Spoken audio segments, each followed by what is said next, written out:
Here's the reason why your long distance partner pulled away after they met you for the first time. So if you met somebody online, or you just know somebody from somewhere somehow, and you're in a relationship with them long distance, and you guys talk every day, you text all the time, you FaceTime all the time, you're talking for hours, and you've done this for months before actually having met up, you have hyped up the situation so far compared to the average person that meets on a dating app, where they just go out as an experiment just to see how it goes. You have hyped this up so far that you have to make it work. And you know why I know this? Because I did this. My first wife I met on a dating site when I was overseas in Iraq.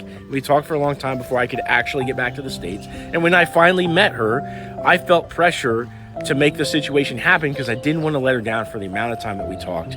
Because when I met her, it wasn't the same thing that was going on in my head. When you're talking to somebody for hours on end over a distance, they are building up a fantasy about you in their head. They don't know what it's like to be around the real you because you haven't met yet. And so when you did finally meet, they pulled back. You noticed that everything was good when you guys got together, but the very next day they pulled back, and you could tell that their behavior is way different. This is happening because the fantasy in their head does not match up to the real you as a person. Now, the other thing is, anytime that you talk for hours on end before you get together, you're evaporating that sense of mystery about the other person, the excitement of meeting somebody new and finding out who they are.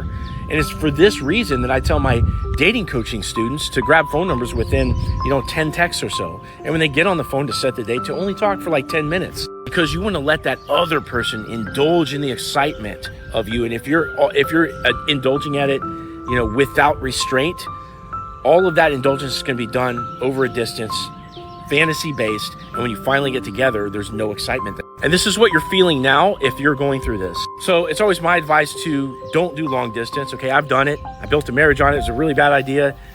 Lasted for 10 years, had a bunch of kids, wrong person, wrong time.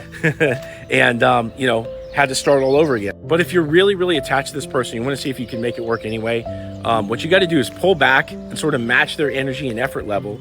All right. And, wait for them to text you first. When they do, focus on fun. Give them a taste of how pleasant it is to be around you, how fun it is to be around you. And if you do that for long enough, of course, plans to get together again will materialize, and you guys will see if you can actually make it work in reality. Now, if you want to talk to me about your situation, kind of tell me the specifics and get some advice, you can click on my profile. There's a link in my profile. You can either ask me a question or book a call with me, and I'd love to have a chat with you.